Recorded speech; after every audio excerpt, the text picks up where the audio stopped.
Hello, ladies and gentlemen. Welcome back to 31 Days of Horror. Today is day 4. We are playing a game called Dagon. Available on Steam. It's free to play. Let's get into it.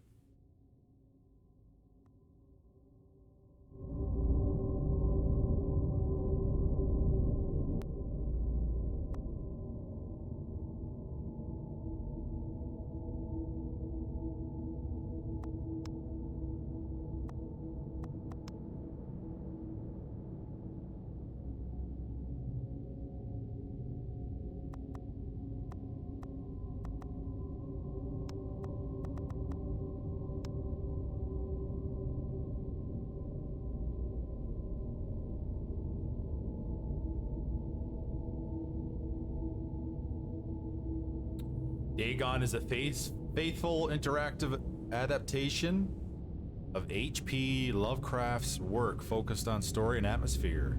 You will not find difficult choices, action sequences, or inventory management here. The movement is limited to progressing through locations along with the plot. Okay. I am writing this under an appreciable mental strain, since by tonight I shall be no more.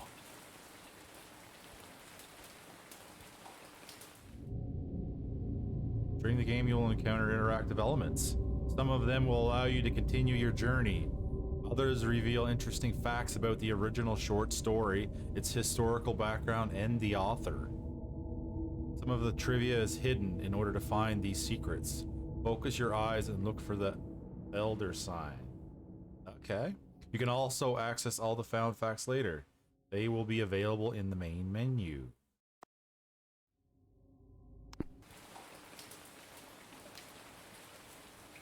Look around here. Sensitivity is a little low. Have to bump that up. Oh, like really? Penniless, and at the end of my supply of the drug which alone makes life endurable, I can bear the torture no longer, and shall cast myself from this garret window into the squalid street below.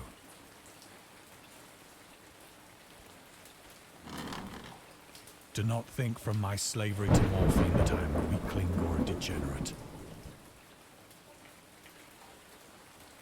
When you have read these hastily scrawled pages, you may guess, though never fully realize, why it is that I must have forgetfulness or death.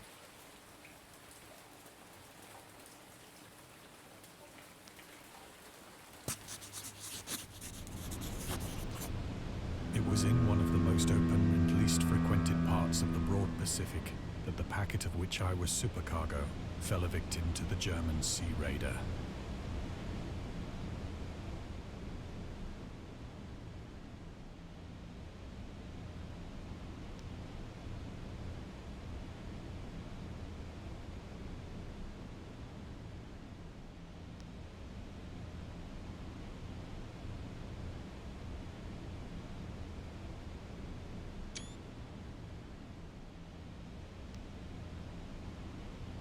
So I guess it's just a point and click, I guess. The Great War was then at its very beginning, and the ocean forces of the Hun had not completely sunk to their later degradation.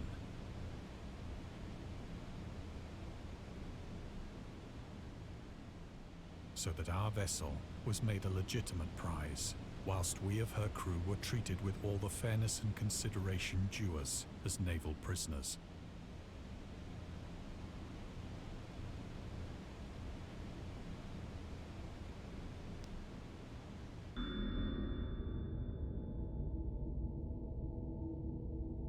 The Huns were Central Asian nomads who established a dominion in Europe and invaded the Roman Empire in the 5th century AD. They were known as brutal, deadly warriors and masters of quick raids who also developed powerful composite bows, lassos, and early siege weapons.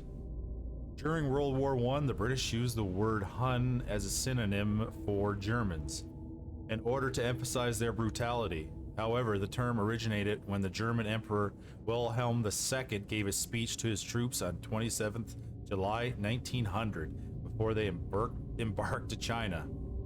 Should you encounter the enemy, he will be defeated. No quarter will be given. Prisoners will not be taken. Whoever falls into your hands is forfeited. Just as 1,000 years ago, the Huns, under their king Attila, made a name for themselves, one that even today makes them seem mighty in history and legend. May the name German be affirmed by you in such a way in China that no Chinese will ever again dare to look cross-eyed at a German. The refusal to take prisoners was a clear breach of the laws and customs of war adopted during the First Hague Convention of 1899.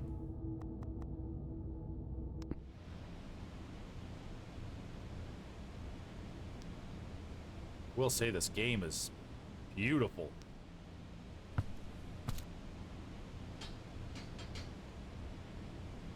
So liberal, indeed, was the discipline of our captors, that 5 days after we were taken, I managed to escape alone in a small boat with water and provisions for a good length of time.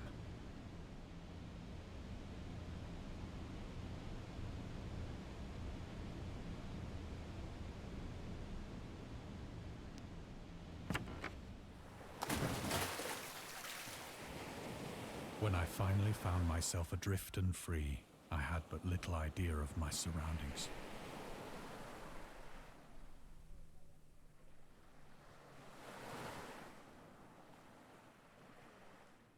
Man, if only all games looked like this.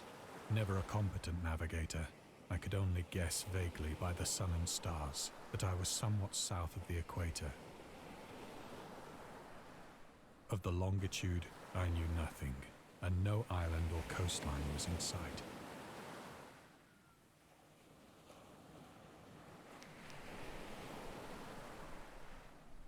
The weather kept fair, and for uncounted days I drifted aimlessly beneath the scorching sun, waiting either for some passing ship or to be cast on the shores of some habitable land.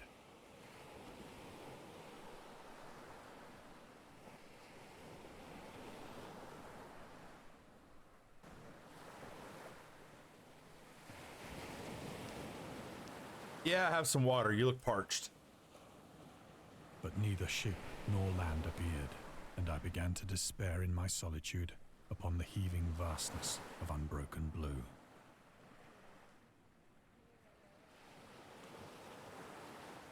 The change happened whilst I slept.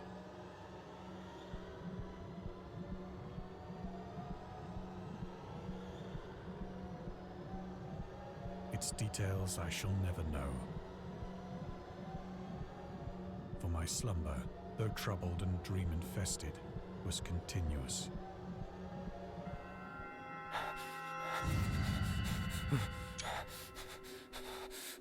Bro.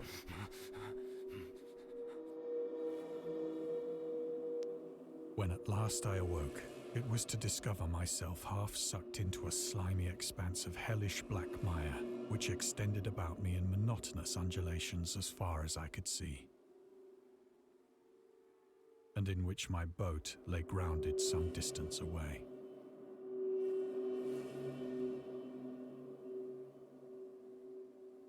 Though one might well imagine that my first sensation would be of wonder at so prodigious and unexpected a transformation of scenery, I was in reality more horrified than astonished.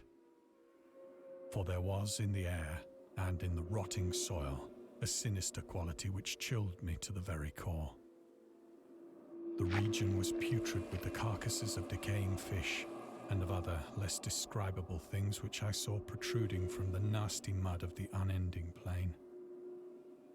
Perhaps I should not hope to convey in mere words the unutterable hideousness that can dwell in absolute silence and barren immensity.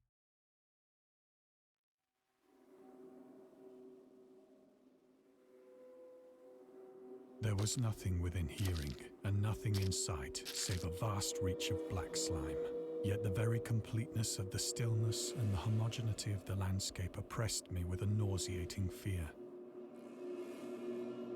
The sun was blazing down from a sky which seemed to me almost black in its cloudless cruelty, as though reflecting the inky marsh beneath my feet.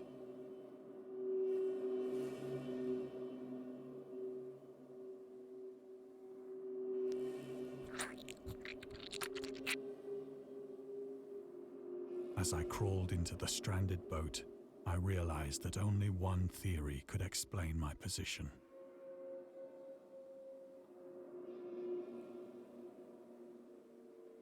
You're tripping on acid. Through some unprecedented volcanic upheaval, a portion of the ocean floor must have been thrown to the surface, exposing regions for which innumerable millions of years had lain hidden under unfathomable watery depths. No, you're definitely tripping on acid.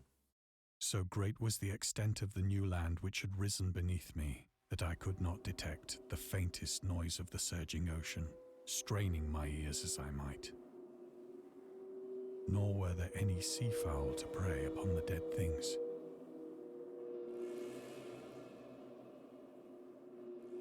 Like, bro, what's this thing over here, dude? This thing's moving.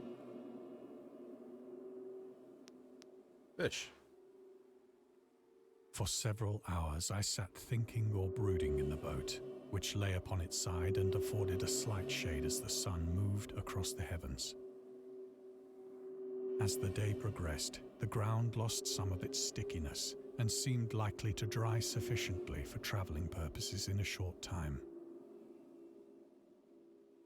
That night I slept but little, and the next day I made for myself a pack containing food and water, preparatory to an overland journey in search of the vanished sea and possible rescue.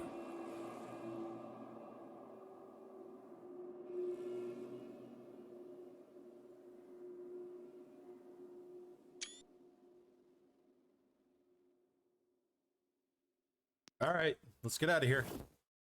On the third morning, I found the soil dry enough to walk upon with ease.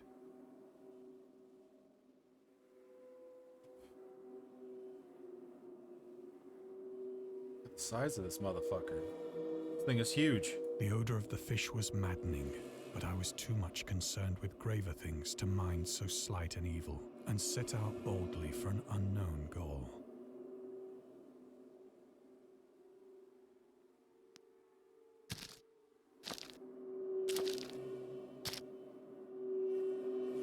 All day I forged steadily westward, guided by a faraway hummock which rose higher than any other elevation on the rolling desert.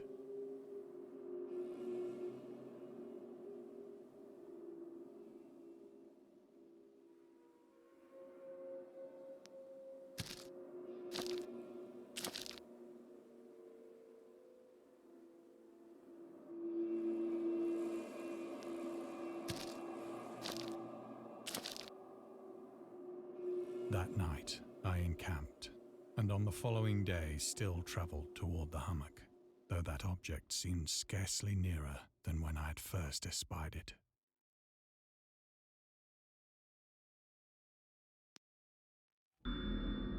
The horrors of the ocean. The creator of the whatever the hell that is, in the fictional underwater city of Relay, was convinced that life could not exist at the bottom of the ocean because the water pressure would make it uninhabitable. Today we know that the darkest depths of the ocean are home to many peculiar organisms. The deepest dwelling fish we have discovered so far, the Marina snailfish, can live about 8,000 meters, more than 26,000 feet, below the ocean surface in never-ending darkness and at hellishly crushing pressures, hundreds of times stronger than those found at sea level. Upon glancing at the modern photos of deep-sea creatures such as the anglerfish, the fang-tooth, or the viperfish, and their truly Lovecraftian characteristics, it's hard not to find some irony in this.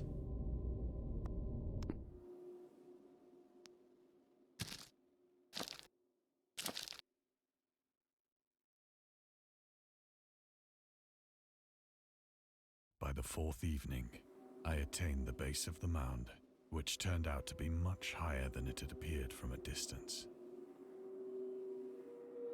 An intervening valley setting it out in sharper relief from the general surface. Too weary to ascend, I slept in the shadow of the hill.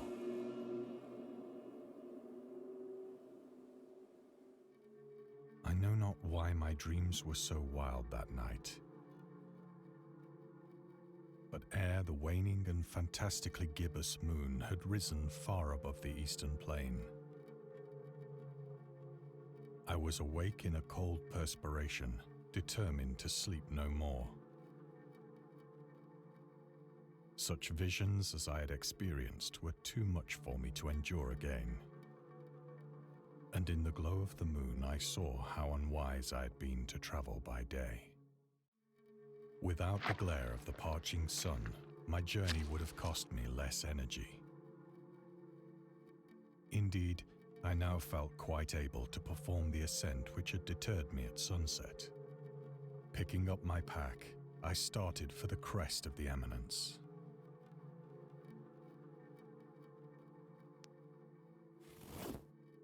I have said that the unbroken monotony of the rolling plain was a source of vague horror to me.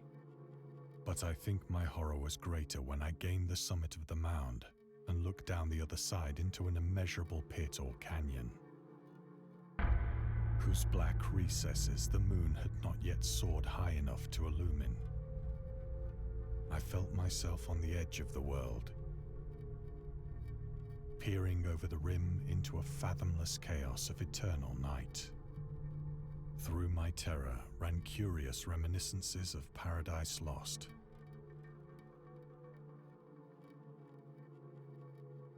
And of Satan's hideous climb through the unfashioned realms of darkness. As the moon climbed higher in the sky, I began to see that the slopes of the valley were not quite so perpendicular as I had imagined.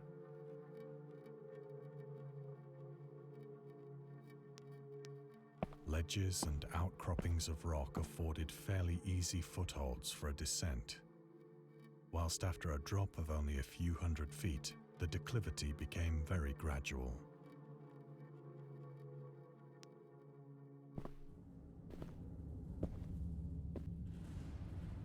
Urged on by an impulse which I cannot definitely analyze, I scrambled with difficulty down the rocks and stood on the gentler slope beneath, gazing into the Stygian deeps, where no light had yet penetrated. All at once, my attention was captured by a vast and singular object on the opposite slope, which rose steeply about 100 yards ahead of me. An object that gleamed whitely in the newly bestowed rays of the ascending moon.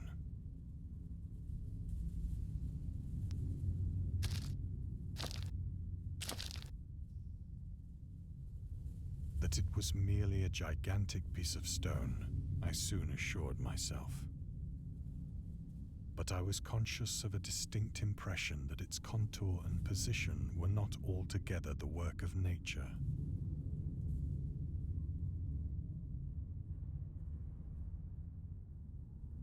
A closer scrutiny filled me with sensations I cannot express.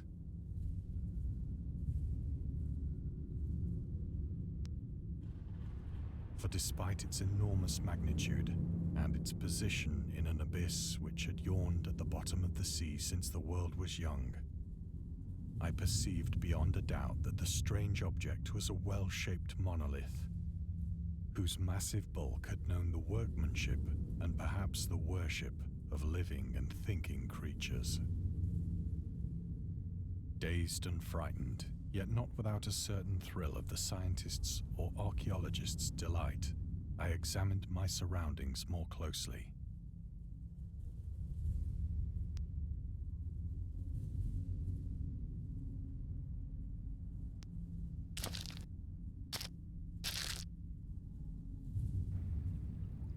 The moon, now near the zenith, shone weirdly and vividly above the towering steeps that hemmed in the chasm, and revealed the fact that a far-flung body of water flowed at the bottom, winding out of sight in both directions and almost lapping my feet as I stood on the slope. Across the chasm, the wavelets washed the base of the Cyclopean monolith, on whose surface I could now trace both inscriptions and crude sculptures.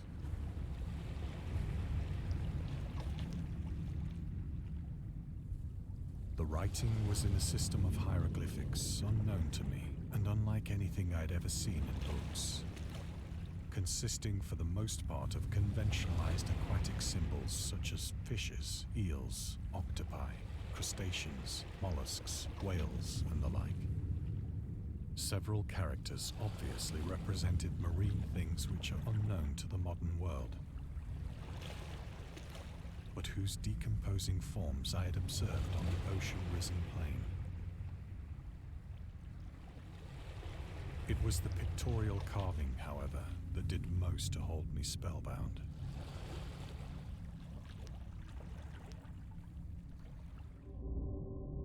Storytelling methods.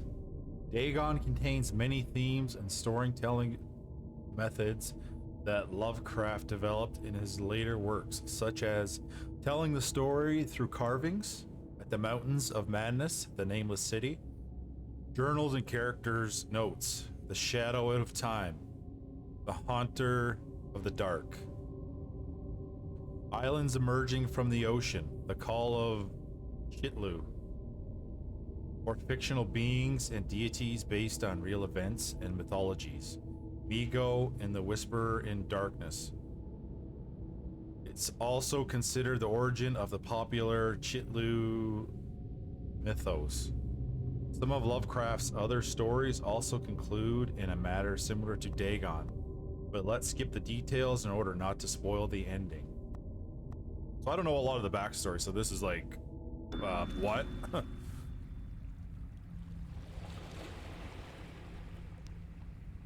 Plainly visible across the intervening water, on account of their enormous size, were an array of bas-reliefs whose subjects would have excited the envy of a Doré.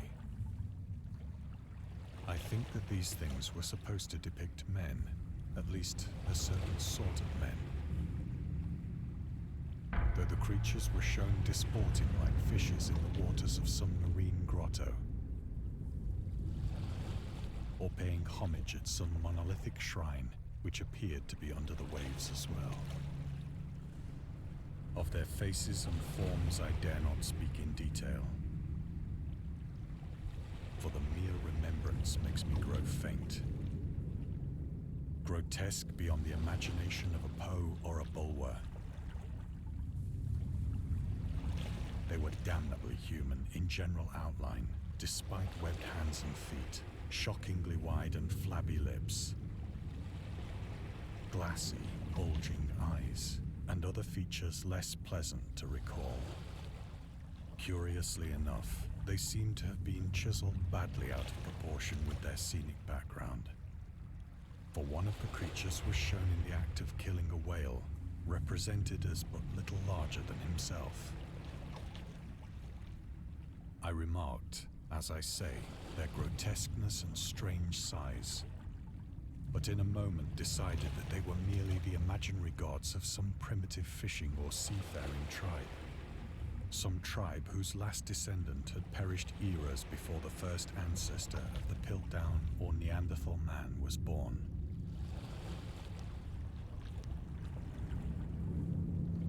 Awestruck at this unexpected glimpse into a past beyond the conception of the most daring anthropologist, I stood musing whilst the moon cast queer reflections on the silent channel before me. Then, suddenly, I saw it. With only a slight churning to mark its rise to the surface, the thing slid into view above the dark waters.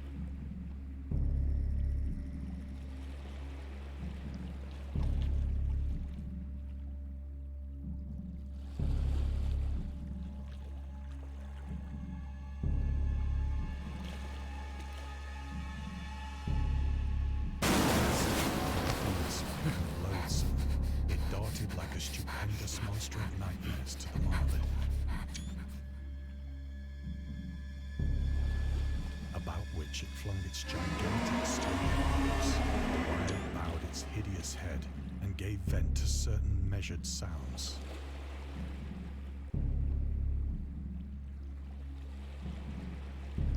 I think I went mad then.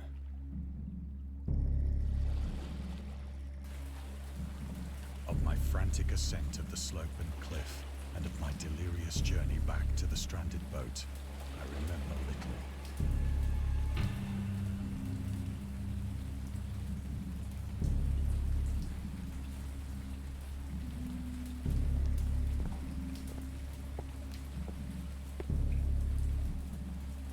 I believe I sang a great deal and laughed oddly when I was unable to sing.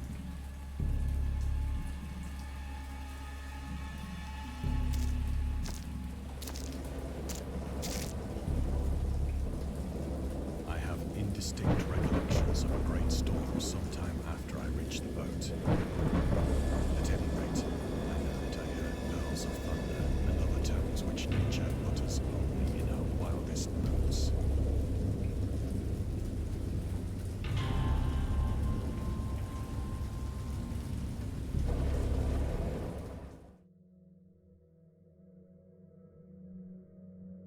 When I came out of the shadows, I was in a San Francisco hospital, brought thither by the captain of the American ship which had picked up my boat in mid-ocean. In my delirium, I had said much, but found that my words had been given scant attention.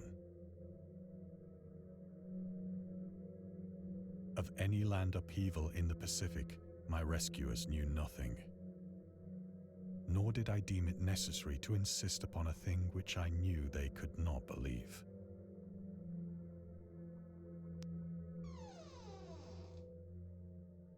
Nurse! Oh, nurse? Once I sought out a celebrated ethnologist and amused him with peculiar questions regarding the ancient Philistine legend of Dagon, the fish god.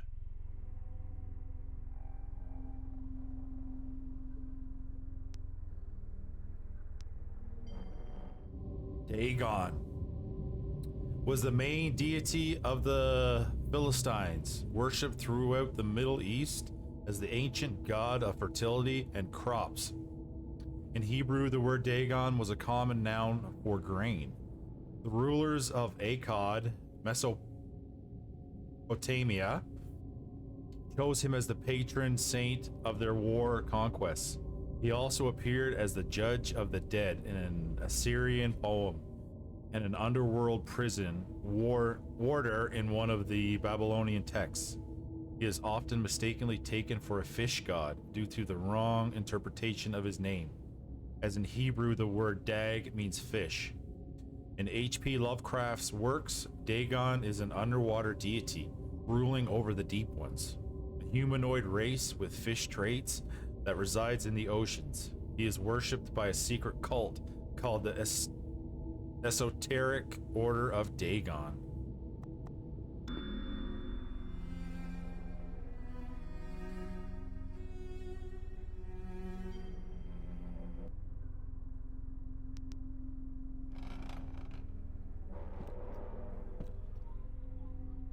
But soon perceiving that he was hopelessly conventional, I did not press my inquiries.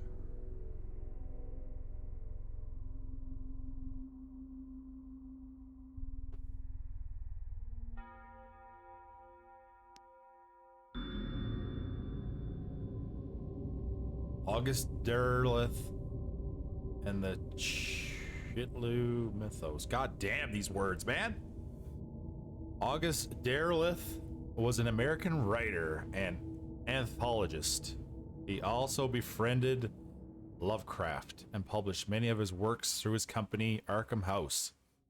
Although he greatly contributed to the popularization of the author's works, after his death, he is surrounded by numerous controversies. One of his most questionable decisions involved introducing the good versus evil doctrine. Derleth was a devout Catholic. Oh, that explains it.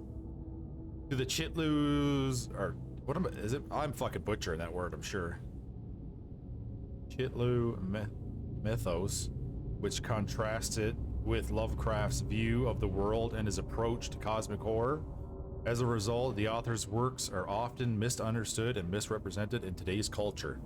It is also worth noting that Lovecraft was never really interested in creating a mythology, and the term Chitlu mythos was coined by Derleth after the author left the mortal plane.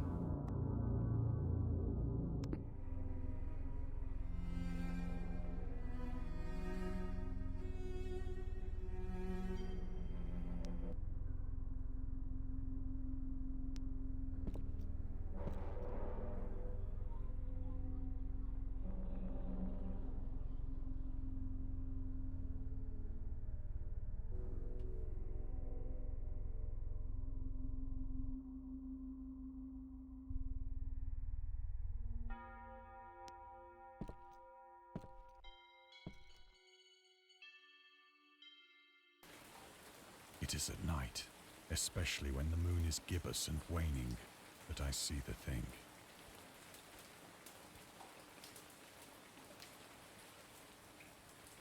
I tried morphine, And I loved it. but the drug has given only transient surcease and has drawn me into its clutches as a hopeless slave. So now I am to end it all, having written a full account for the information or the contemptuous amusement of my fellow men.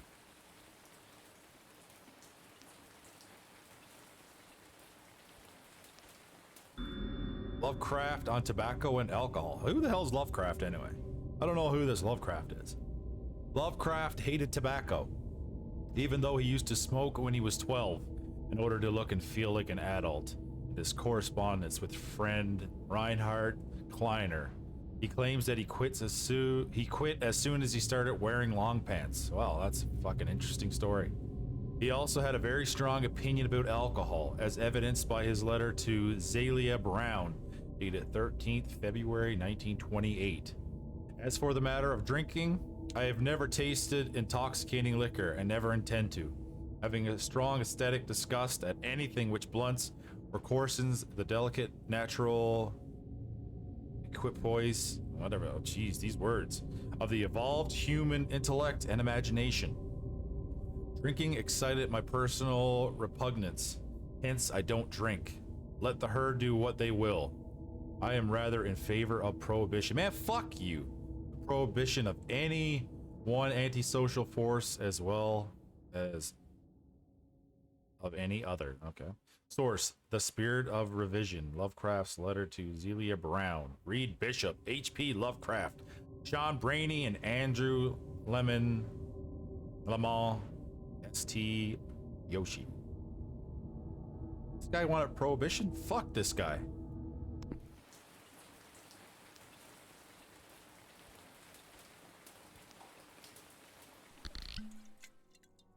Often, I ask myself if it could not all have been a pure phantasm. A mere freak of fever as I lay sun-stricken and raving in the open boat after my escape from the German man of war. This I ask myself, but ever does there come before me a hideously vivid vision in reply. I cannot think of the deep sea without shuddering at the nameless things that may at this very moment be crawling and floundering on its slimy bed, worshipping their ancient stone idols and carving their own detestable likenesses on submarine obelisks of water-soaked granite. I dream of a day when they may rise above the billows to drag down into their reeking talons the remnants of puny, war-exhausted mankind. Of a day when the land shall sink and the dark ocean shall ascend amidst universal pandemonium.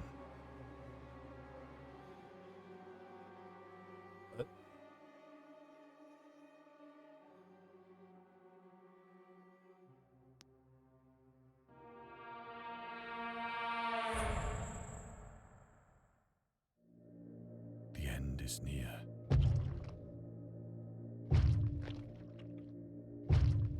Oh shit. I hear a noise at the door, as of some immense slippery body lumbering against it.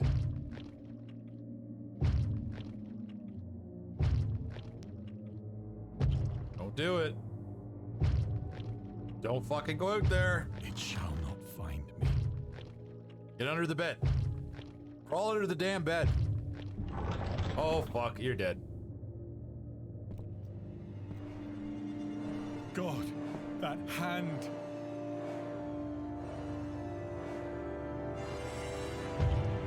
The window! The window!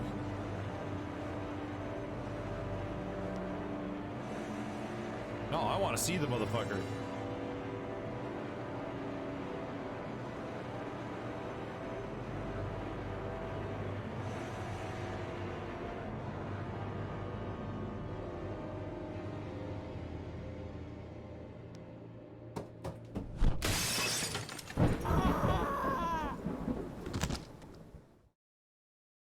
R.I.P.